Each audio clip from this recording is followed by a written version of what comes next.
Super excited. Ladies and gentlemen, boys and girls, welcome to Game Beyond the Game presents Talk That Talk, where we get to navigate incredible conversations with professionals who have been elite at the highest level. I bring to you all, number one, Prince Daniels, founder of Game Beyond the Game. Prince, how you doing? I'm blessed. Another opportunity to be able to hear incredible individual stories about life and about how they make a difference with their background and their love for what they do. So thank you for allowing this opportunity to transpire and manifest and be here. And so I'm happy for having our guests. So thank you, Dana, and thank you, Sam. Awesome. And I get to introduce Dana, so everybody hold on to your hats. Here goes. Coach Dana Cavalea is a former director and strength coach in conditioning and performance for the New York Yankees. Coach led the New York Yankees to a world championship in 2009 for you baseball fans out there and certainly Yankee fans. That same year, he was awarded the Nolan Ryan Award, given to the top strength and performance coach in Major League Baseball as voted by his peers.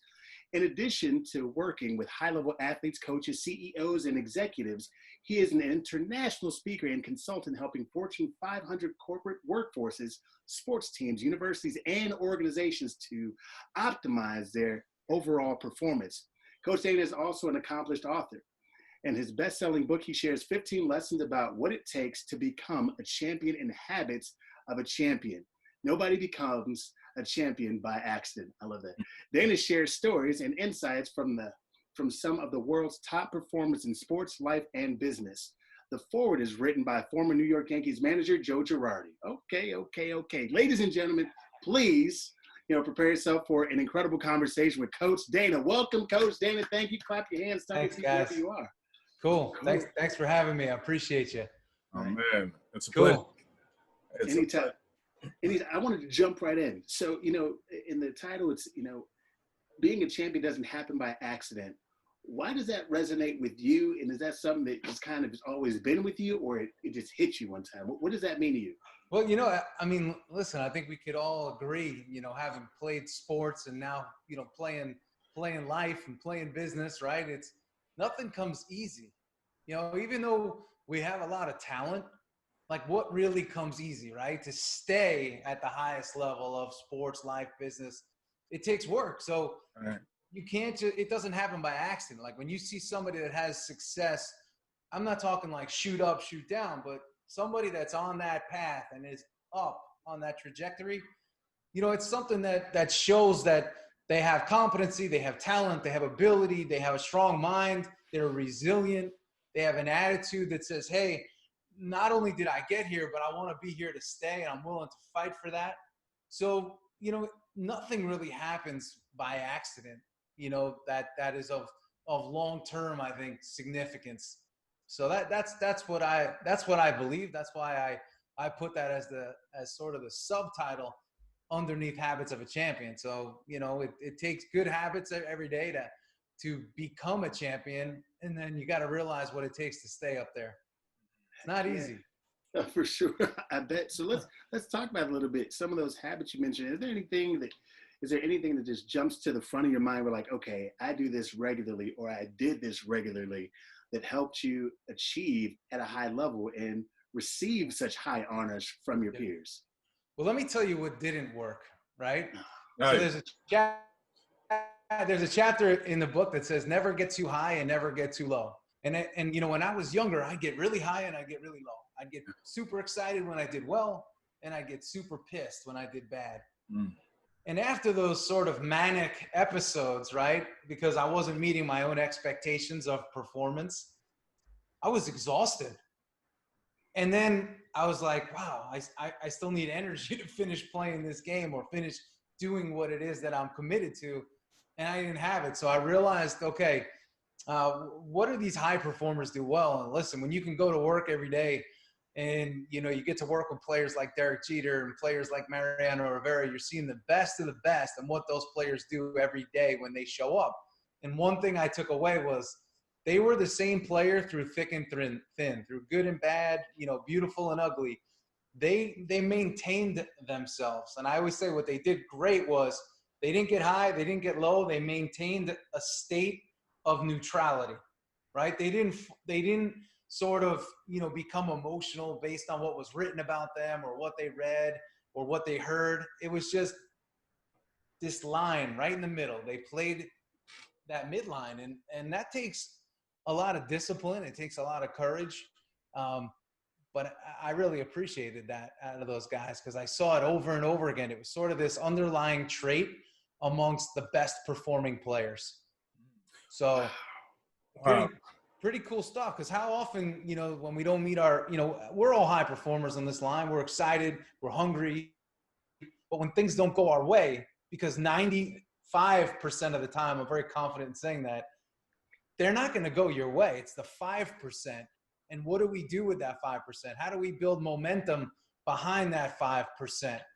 How do we realize what the 5% that creates the magic, how do we even realize what that is? Wow.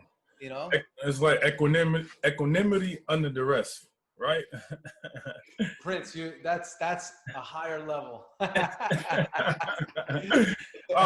Could I ask you a question? What were some of the tips that guys would give you on how to maintain that zen, that neutral energy that they had coming in and day out? Because that's very challenging, man. I mean, it is. You're in it. You're living it. Like, what were some of the tips that they would give you and tell you? Well, one of the biggest things is, right, like, you're Prince. I'm Dana, Stan, you're your own man. And when you're your own man, you got your own mission, you got your own vision, you got your own goals, you have your own gifts, you have your own talents, your own abilities. There's things that you two do great that I'm not great at. There's things that I do great that you may not be great at. And the thing is, if you get really comfortable in not just knowing who you are, but understanding what your talent set is and what your gifts are, you realize it doesn't serve you to look to your left and look to your right. So that is a really powerful lesson that I took from those guys is like, do you, but first you got to know like what it is that drives you, what it is that's your mechanism, right? And when you get that, you stop the bullshit of trying to be everything for everybody, and you stop trying too hard, right, to fit in, and you just say, hey, this is who I am, and this is what I'm about, and this is how I do it. And if you like me, great. And if you don't, that's okay too. But if you're so far out here and you're trying to make everybody happy, you're trying to please everybody, you're trying to be what everybody else wants you to be, you're giving away so much of your personal power and your personal strength that you're only playing with like 20% of your ammo, and that's a bad way to play. You're defeated before you even start the game. Oof, that's so powerful, man. Yeah, it is. Two things you made me think of. I feel like there's a book called like "What Will You Do with Your 5%?" I don't know. Like that just really struck me because you mentioned like 95% is this, and then there's that 5% that you own, that you love, that you dive deep into, and then that other piece you mentioned is like essentially like owning your greatness. So for those of you all watching and mentioning that, like that's super powerful because it seems like, did you ever, again, working at the highest level, you do run into folks that are comfortable in their own skin and don't mind owning their greatness. Would you mind speaking to folks that are like, oh, I don't want to say that I'm good or that I'm great? Would you mind help those folks? Yeah, Stan, you know what? It's funny as you're saying that, I got this mental image. I saw it a few months ago. I was looking at something, and it was like, when there's the Little League World Series going on, and they profile one of these little kids, and it says, favorite player. And the kid said, me. And I was like, that's really cool. And to be, 12, 13 years old, it takes a big set of balls to say that. And he was like, yeah, no, I'm not impressed by this guy or that guy or, I'm me. And, the same thing is true. Like when I speak to companies, I ask people, and the first thing I start off with is like, hey, do you see yourself as a champion? And people start like looking around to see raise your hand if you see yourself as a champion. And like no hands go up. So you have to be your favorite player in the game. And we're always taught, listen, I love Michael Jordan and I love The Last Dance, but I gotta love me and like my abilities and my skills. Like I gotta be my biggest fan first if I expect other people to become a fan. And that's it's a hard thing. And that doesn't mean be a selfish guy. That doesn't mean that's not what I'm saying. What I'm saying is you got to get to the point where you can care less what anybody else thinks of you. And again, not because you're a jerk, but because you just believe there's like a divine almost connection like between you and where you're going. And there's like this line that nobody could break that. Right. That's the way I look at it. That's the way I believe it to be. Yeah, I see that as you work towards building that confidence. So the more that you work and you start to realize, like, I'm really good at this. Actually, I'm great at this. And your actions follow those words that you're saying. That's when those two meet. You know, your high self, and that's where those two meet. And when that happens, that's when the magic. That's when the magic. That's the magic right there. That and you know what the other thing that happens is too, you know, you start to sort of exude and produce an energy that becomes infectious. You show up with an attitude of victory, and you know that you're gonna win. You're gonna find a way to win. It may not be this game right here that you're gonna win, but you're gonna win the long game. Amazing. So clearly, you know, you're an athlete, you know, at the highest level. But what ended up driving you to strength and conditioning and performance? How did that become a cornerstone? What grabbed your interest and helped you dive headfirst into that being the best? Well, what I realized was that my talent had reached its peak and I couldn't get any more out of it. And at the end of the day, what I attribute to getting the most out of my talent was my training. But what I also attributed to being a reason why I wasn't able to get to like the next level outside of, you know, ability was that when I was a younger person, you know, let's say like high school, I was caught up in a lot of like the mental side of the game.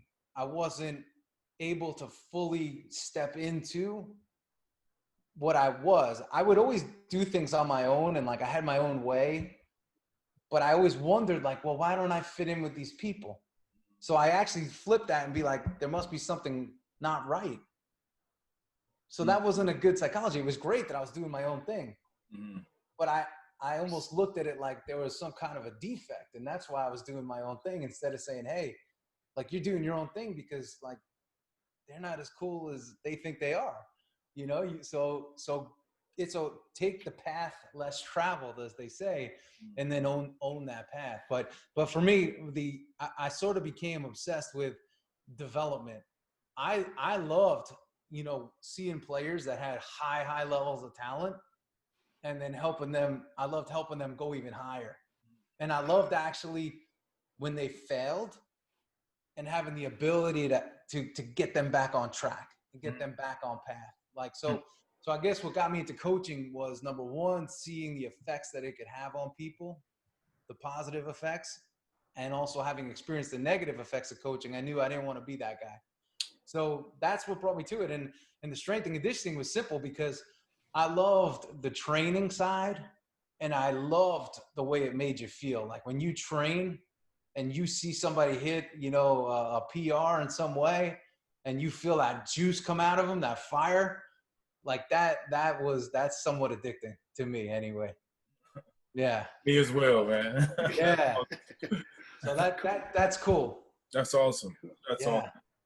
Yeah, so were there any difficult moments, let's say, in your rise? And if so, how did you overcome them? Because again, getting to, you know, the highest level of anything certainly is not easy. Now, when you mentioned, obviously, working with the premier franchise in the history of sports, and not just doing that, but then becoming elite in your space with that franchise in your sport, then recognized by your peers. Like, so, you know, what things that maybe you have to overcome or that were difficult, you know, as you kind of rose through the ranks? So the hardest thing for me was, it's always, again, I think the common theme, right, is you always have to overcome yourself first before you could become great at anything. And when I started, listen, I was 19 when I started as a coach with the Yankees, right? I was just starting out.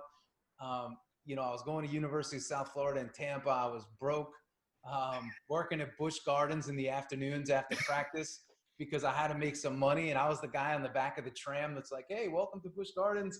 Over here, we have a roller coaster, So it was sort of this, like I was split in between two worlds. Number one, I was trying to be this pro coach, but then I had the reality of my life in the afternoon where I was living with 3 roommates, working at Busch Gardens, driving an old beat up Mazda 929, but the windows were tinted and it had leather. So I thought I was cool. And, all of that was sort of my reality. And so I felt like, number one, I had nothing to lose, but number two, I felt like I was always coming from behind. And I actually still feel that way. And that's what I say is a hard thing, is like, it's hard to trust your own success because success is fleeting. So you're only as good as today. Speak to that piece. You say you feel like you're still behind sometimes. Where's that feeling come from? Why is that? Well, it comes from I have an expectation that I put out there for myself, a vision, goals, things that I'm working towards. And I always feel like I'm as I get closer to them, they get further away. And that's a good thing. Like, I totally am a guy, I play with a chip on my shoulder. I'm a fun guy, but I have an attitude problem. I don't play well with animals, I'm very driven. And because of that, it becomes like it's your own battle. It's your battle with yourself every day, because you're always trying to go somewhere and be the best. Hey, I got a book. How do I want to be one of the best. I want to be a household name in the book space, in the speaking space, in the coaching space. Right. So until I have that, I'm full pursuit. But I know once I get that, there'll be something else. Like, I'm the kind of person where I'll say, hey, I want to maybe write a movie script or something, the next challenge. So, there's always that, that pursuit of excellence. And I believe that's the standard in which you hold yourself to. And for years, that sort of pressure, I would look at it as a negative. But I realized too, that that's a part of my 5% superpower. The majority of people, they don't hold themselves to a standard like that. And that's okay. It's our job, the people that do, to inspire others to lift their standard. Love it. Again, maybe that's probably the other book, 5% superpower. Maybe it's that. You're going to go back and forth on that. That's cool. I'm writing this down. Please do. Yeah. So, go ahead. No, please, Prince. So Dana, as a coach, what would you say are tools that elite athletes use, you recommend those athletes to use to overcome challenges? Because you mentioned some of the challenges that you went through. Like, what are some tangibles that can help our audience overcome some of those challenges? Yeah. Well, I think a lot of athletes, the challenges they face when they leave the game, right? Let's talk about leaving the game, because I think that's a really important topic. Yes. When they leave the game, you have to be comfortable in sort of becoming a new person, right? You say, hey, I'm Prince Daniel's football player, right? That's an identity that you had your whole life. But when you get out, you have to take elements of that can help sort of spark you forward. There's people that think it's cool that you're a football player. Like, use some of those things to your advantage, but at the same time, get really comfortable in sort of being a rookie again at whatever it is that you do, which means, you got to carry the water cooler out. You got to start doing those little things. You got to pick up those cups that are all over the floor. You got to clean up. You have to do those little things again. But that's a blow to your ego, man. It's like starting over. Like, I just won the World Series. Yeah, nobody cares. I gotta go back and I'm picking up cups and washing dishes. Like, what? You know what I tell guys? Oh, you're a world champion. You know what? Nobody cares. They don't. And that's what, if you tell yourself that, some people say, well, why would you tell yourself that? That ring, you were a part of something great. You were, and nobody could ever take that away from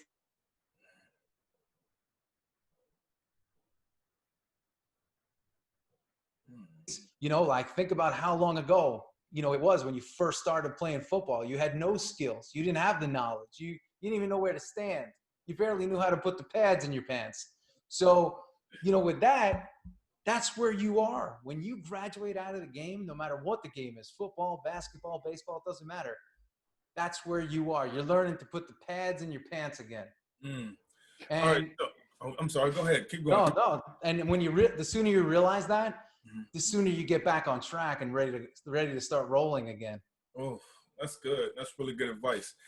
So you mentioned you have to have the right mindset, right? Getting ready for the transition, right? But what advice would you give someone that is kind of forced into that transition as opposed to not being able to leave the game on their own terms? Well, that's like 99% of us, right? There's very few that get to walk out on their own terms. Right. And I say, listen, here's the thing too, right? You can't have any regrets. The money you've spent, living that life, you've already spent that. So whatever it is, again, wherever you are right now, that becomes day one. And whatever your emotional state is, you got to realize this: the longer that you're looking in the rearview mirror and you're hanging back there and thinking about, wondering about, idolizing what you were, the more it's costing you on the front end. So you have to get over yourself and stop taking, it's over. And that's a hard thing for a lot of people to understand. Like, you're not, when you walk into a restaurant now, people may still think you're cool, but 5 years from now, they may not know who you are. But they may know who you are. Maybe not as a football player anymore or a baseball player, but they may know you as the guy that did something in town that changed the town, or you run an organization for kids that changes the kids' lives, or you built a business, you run a company, you're a president of something. That is real. So you may not be known as the football player star that you were 5 years from, in the future, but you may be known for something else. And if you put that tenacity and that attitude and that fire and that juice and that passion and that commitment towards what you're doing next, the same that you put towards football or baseball, basketball, whatever, you got a chance to really be at a competitive advantage next to the average person, because they've never pushed their bodies and their minds to the same place or level that guys like us have. Oh, and that's beautiful. Hey, he had mentioned something about it's over. It's over. The image that popped into my head was the movie Hitch, when he was knocking on the door, like, what did I do? You're doing it right now. It's over. It's over. Yeah. Great movie, by the way. Right? That really is. Dana, so is there someone, personally, professionally, that, you hold close, that keeps you, that helps keep you here? Just about everybody has someone on their team that kind of helps them stay here or reminds them about what's important. Who is that person? Do you have that person? For me, it's always my, my parents, my wife. That's really, I keep a close circle. And then I have some buddies that I went to high school with, like, that I talk to pretty frequently. Like, we grew up together, so we know each other's, shtick. We know when we're full of, when we're tricking ourselves, and we know when we need a little bit of humble pie. So that's really it. Just couple key people. And then in the business world, I've worked with, and I still work with, some pretty amazing people that I could ask advice. But there's a very interesting thing when it comes to advice, right? Is that we actually can give ourselves some really good advice when we listen to the things that we need to hear, not what we want to hear. So we have a really good and great, actually, guidance system that sits within us. When it's telling you something, you may want to listen. It could be providing you all the answers you were going to ask someone else for. Yeah. How do you listen to that voice? Because a lot of times there's a lot of voices that's going on in our head. And so how do you single out that voice that's telling you, to do or to set you on that path for success? So, here's the thing, right? The voice that I'm talking about is like, I believe there's a voice that I have that tells me what I'm going to do, right? Because if I listen to, like, that voice that sits deep down, it's going to be the voice that says, hey, you're tired, you don't want to work out today, or there's somebody better than you out there. But I have a coaching voice that says, you better get your ass out there and let's go. you know, so that's the voice that I do listen to. But the other voice, if you will, for me is, it's not even a voice, it's more of a feeling, right? So you just feel what's right and what's not right for you. And that's what I've always used. So it's sort of this, I don't listen to the guy that's scared to death up there, because we all have him. He's always there. He may be on your shoulder, he may be in your head, you know, but he's always there. No matter how tough somebody looks, that guy is there. But we have to override him by the coach. The coach overrides that guy. But I do believe, right, we all have something that we're called to do. And if we feel it within us and we move towards it openly without restriction, we have a good chance of being where we are supposed to be when we are supposed to be there. Amazing, man. Thank you. So I know that, you know, obviously through performance and execution and executive leadership coaching, you've helped so many people. You've given so much amazing advice.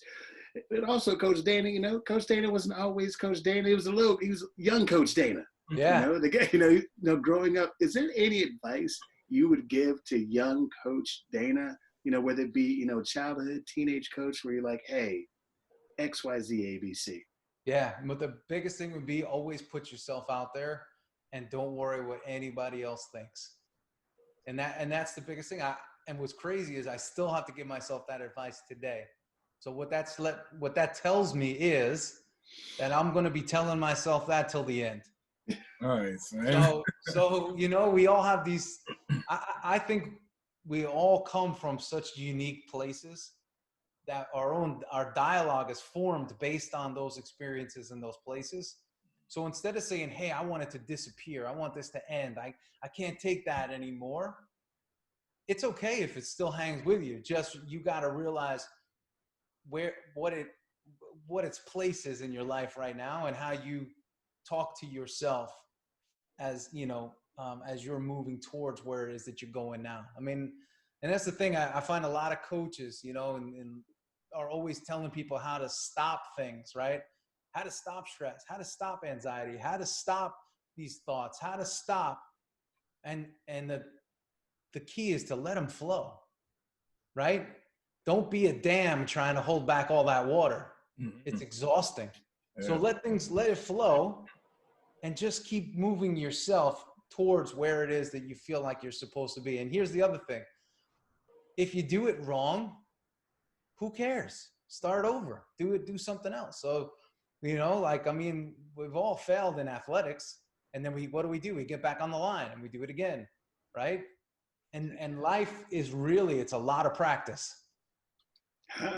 Man, in one of the chapters in your book, you said, fail to plan and plan to fail. Yeah. You know, yeah, it's true. That was so beautiful. Because you know what? Success and failure, they're the best of friends. They're the best of friends, and they hate each other. But they're always in the front seat of the car together, right? And you can't have one without the other. And marriage. Yep, that's what I was thinking. Yeah, I tried that on a call. I had some young kids I was talking to. They're like, I don't know that. I don't get it. So I like hanging out with old men like you. No, but in all seriousness, it is that. It really is that, man. They travel together. And a few months ago, I was at Mariano Rivera's house, and we were talking. And he said, do me a favor. Whenever you speak to people, please let them know that it's okay to fail. And they have to fail if they want to succeed. So spend less time trying not to fail, and just realize that failure is a part of that process. And think about, you know, whenever I do these sort of talks, right, with anybody, I always say, like, whatever I'm saying, like, think about times in your life where the words that I'm saying actually apply to you. I'm not here to dictate, and I'm not here to just preach.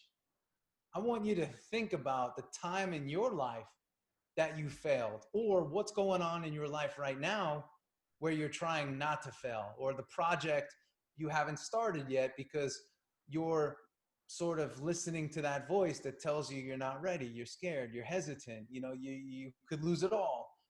You know what I mean? I want you to think about that. Like, this has to be there's so many podcasts out there and there's so much material content and everybody's telling you what to do, but it's got to apply to your life right now, like right where you are. I want you to get off this line tonight and be like, hey, I've made a decision to do this based on what I've just heard from the fellas. Mm-hmm. That's the way it's got to be. I am calling you tonight, Coach. Yeah, super amazing. So I know as we, get closer to closing out a little bit, like what advice would you give to athletes who are, again, transitioning or about to transition? Because what it seems like, you understand what it is and what it isn't. You understood, from, deciding at 19 or every year, this is what I'm going to do. My talent has reached this level. Now I want to achieve at a different level. Now I'm done here. Now I'm going to write this book, right? So you understand what that took and what it is.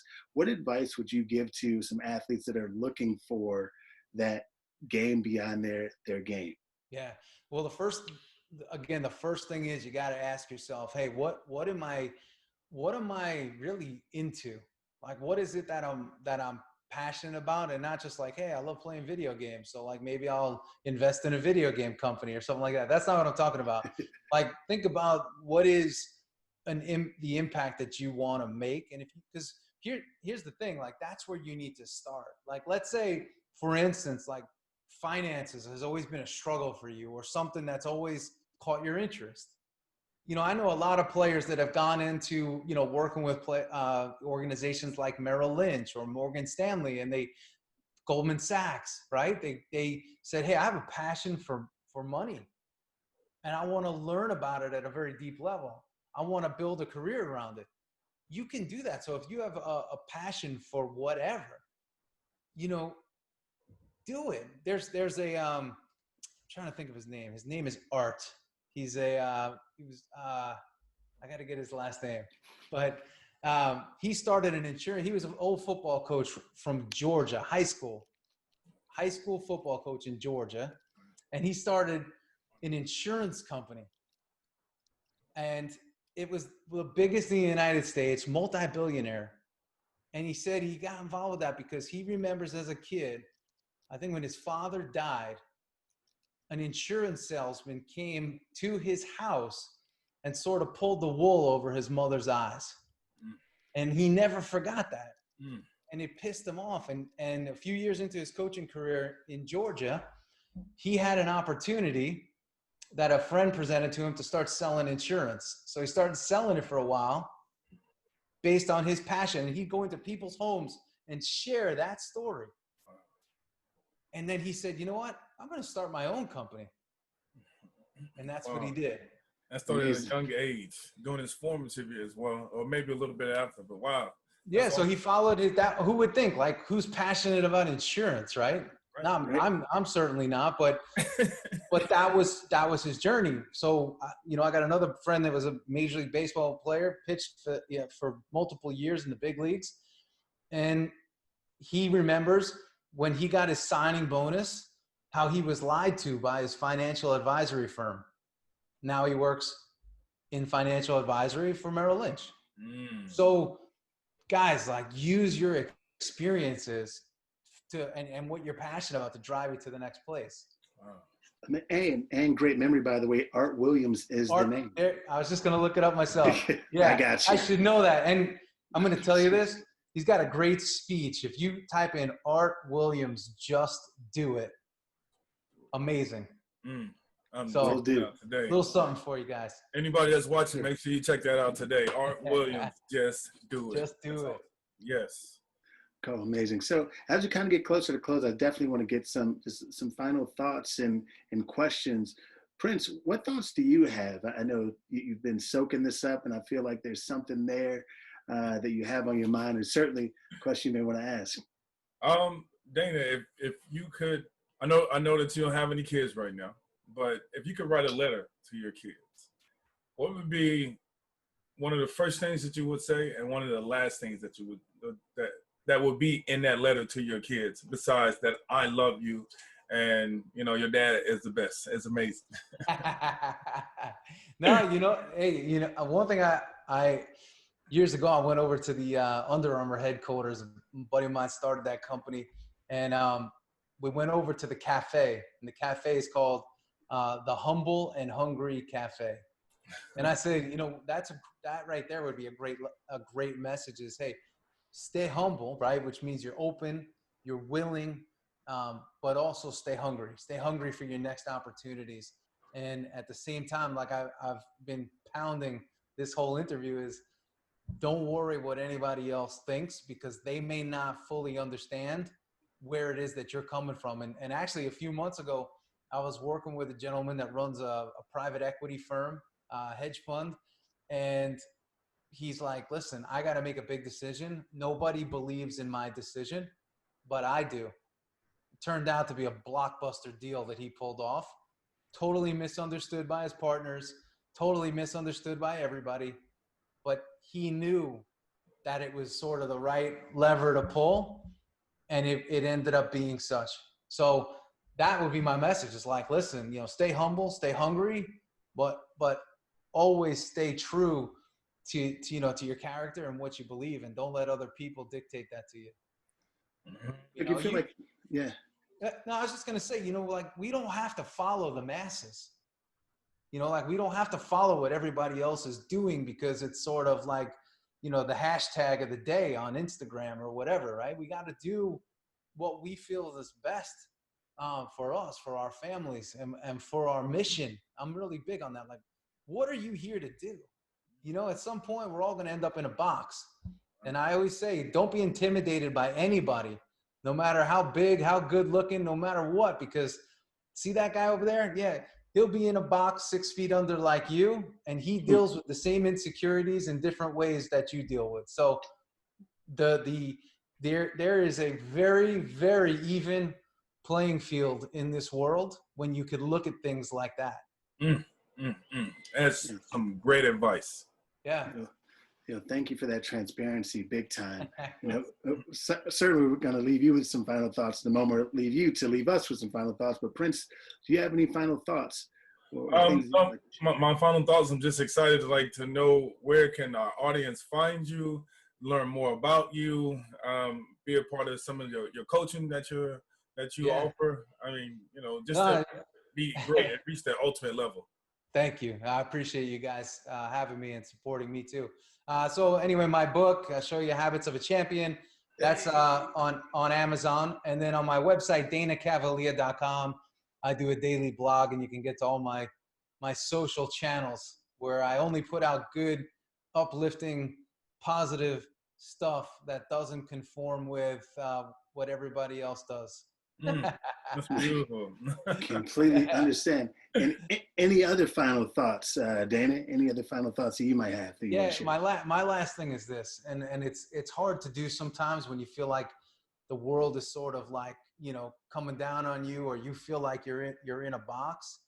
But just remember that if you cast out a vision, that you could sort of reel yourself towards it by committing yourself, each day to just walk. You don't have to run, but just take a step towards where it is that you want to go.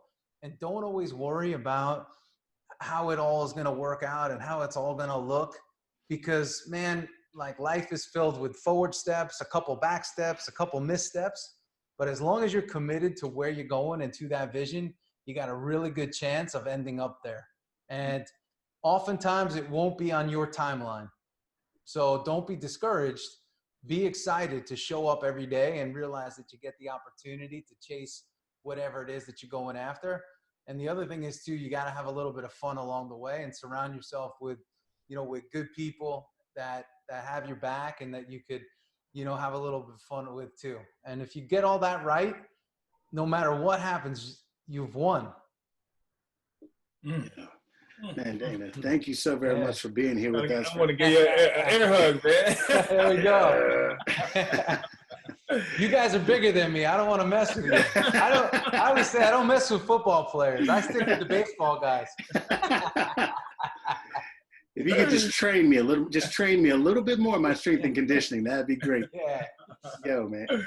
Coach Dana Coach Dana, thank you so very much for being here with the Game Beyond the Game and being so transparent, sharing your stories and your triumphs in understanding what it takes in that 5% of the awesome part of who we are. So thank you so very much for being here.